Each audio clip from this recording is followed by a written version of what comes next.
Hi and welcome to Varmus Chem. This episode is going to be on density. This is the first of a series of videos dedicated to density. And a very important concept in chemistry. Let's get started.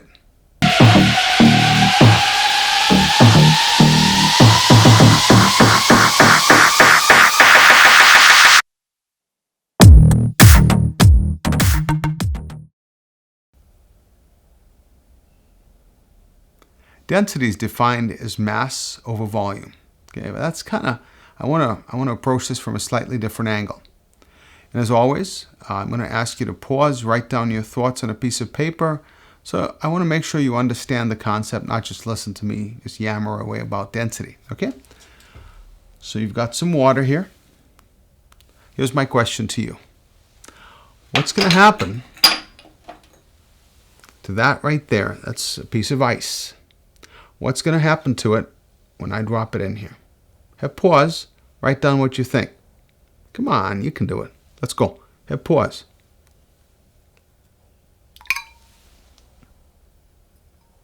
Hey, look at that. It floated. So the question is, why does the ice float? Hit pause. Try and answer it. So the ice floats because it is less dense than liquid H2O or water. So ice is solid H2O. Water is liquid H2O. And simply having the frozen form of H2O leads to a lessening or lowering of the density.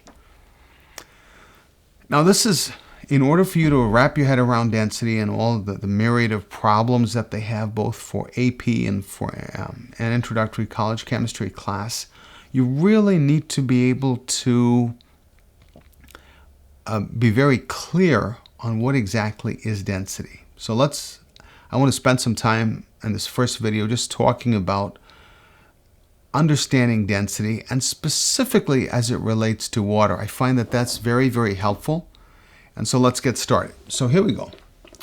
So you've got a beaker. And this device right here is called a pipette. And that's set at 1,000 microliters or 1 milliliter.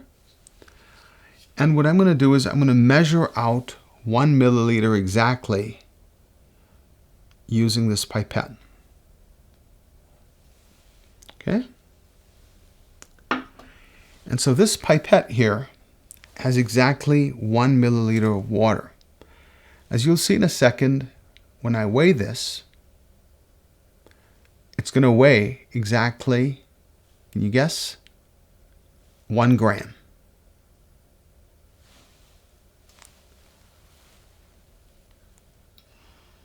So the weight of 1 milliliter of water is 1 gram. Now there's nothing in here, but these devices are incredibly accurate, and they're called pipetters or micropipetters, I think. There's a technical term for them, but in the business everybody refers to these as pipetters. And this right here measures out the microliters, and that's 1,000 microliters. So we've just weighed 1,000 microliters of water, or 1 milliliter of water. Remember, there's 500 milliliters in the average water bottle, in a smallish water bottle. And so you're looking at, again, 1 milliliter of water. We're weighing it using this and the balance. Okay, so as we weigh this out, again, I feel like I need to repeat this. That's 1 milliliter of water. I'm just going to squirt it back in here. Okay, so a milliliter of water weighs 1 gram. You have got to remember that. You've got to write that down in your notes.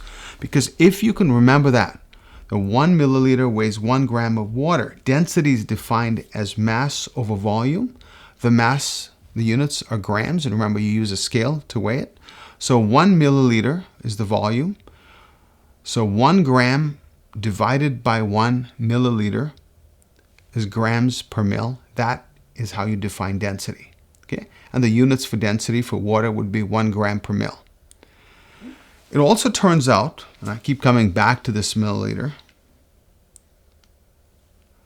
this amount of water, So the 1 milliliter of water that, let me just do that again. That 1 milliliter of water will actually fill up a cube, a perfect cube, that is 1 centimeter by 1 centimeter by 1 centimeter.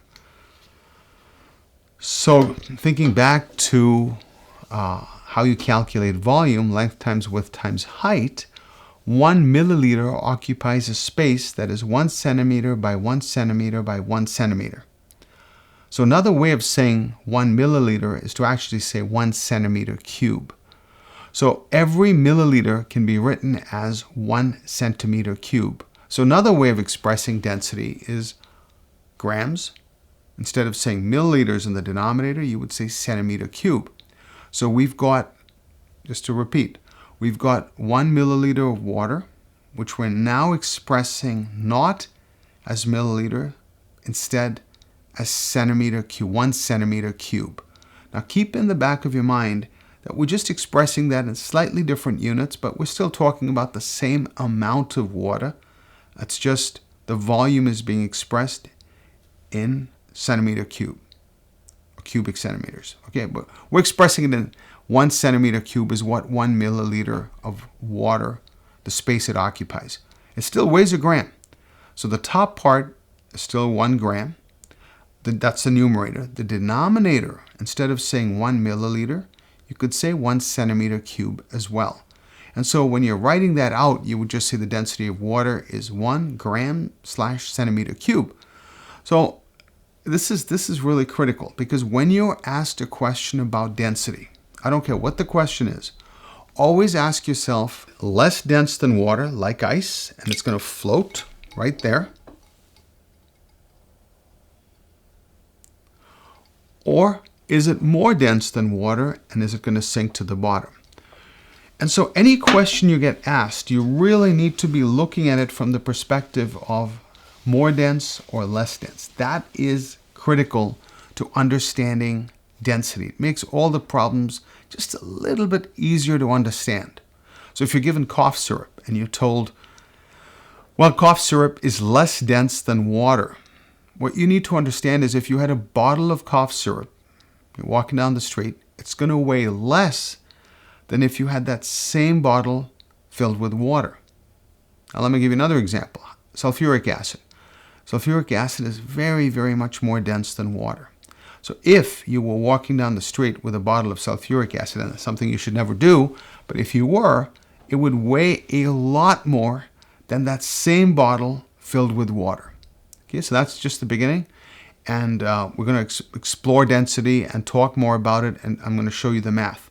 But for now, again, important to remember, I can't stress this enough, 1 milliliter of water, or the equivalent of 1,000 microliters. Remember, 1,000 microliters is 1 milliliter.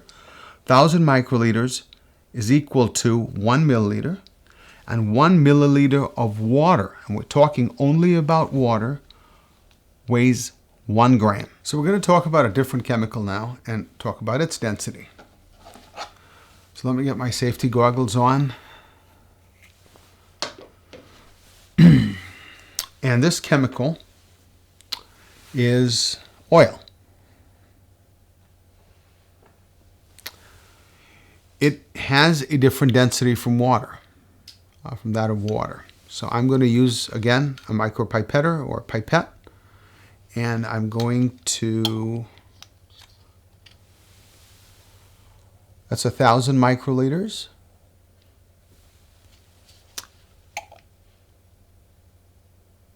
I'm going to aspirate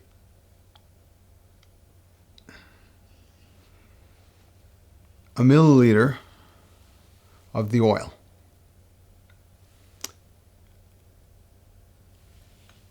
Now the question is, how much will this weigh? Based on what it weighs, we will be able to calculate its density. So the next step is to actually take this 1 milliliter that we've got here and actually weigh it out. So I'm going to do that next.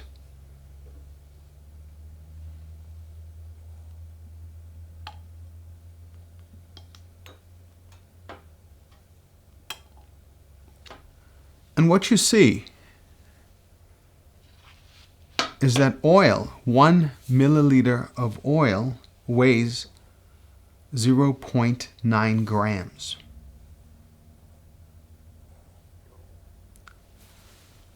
So let's talk a little bit about the difference between water and oil. And this is vegetable oil. It's used to cook with. If you've ever had fries, it's been fried in vegetable oil. So water had 1 milliliter of water weighed exactly 1 gram. Hence the density of water was 1 grams per mil. The oil does not weigh 1 gram. It actually weighs a little bit less than 1 gram, 0.9 grams. So when you use salad dressing, and you've got an oil and vinegar dressing, vinegar is pretty much water. Where do you notice the oil? So wherever you have something that is less dense than another chemical, the less dense chemical is going to float. So I mentioned to you that the oil was 0.9 grams for the exact same quantity, 1 milliliter, that water weighed 1 gram. So 1 milliliter of water weighs 1 gram. 1 milliliter of oil weighs 0.9 grams. So once you did the math, remember density is equal to mass divided by volume. So for oil, it would be 0.9 grams per mil. And my question to you was which would be heavier?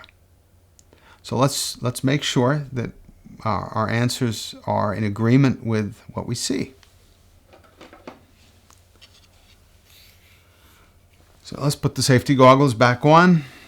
You got some water here. Okay? So the simple question is, if I mix oil and water, based on their densities, what are we going to see? And there you see it very, very clearly. At least I hope you do. Oil has a density of 0.9 grams. It is therefore less dense than water. And does it float to the surface? You bet it does. So water is actually quite a bit heavier than oil. And there's a globule down here. So obviously some of you are wondering, how come there's a globule down there? Well, it'll eventually come untethered. It's probably sticking to the glass surface, but all of the oil is lighter than water, and hence it floats. And it's pretty amazing to see where you can mathematically calculate this without ever having to look at two liquids. You can predict what will happen when they come together. And that's the magic of density. Just getting those numbers, you can tell a whole bunch about any compound or any element for that matter, just looking at their densities. So I'm hoping this introduction helps you understand why density is so important. And in the following videos, we're going to start looking at the math, and we're going to look at the density of some solids and some metals, some metallic cubes, and we'll delve into this more. But this is, I guess, your first introduction to density. Hope you found this useful, and just remember, if you like this video, make sure you smack that like button. As always, subscribe, and just remember, hey, if it ain't chemistry, that's just stamp collecting. And we'll see you on the other side in class. Bye.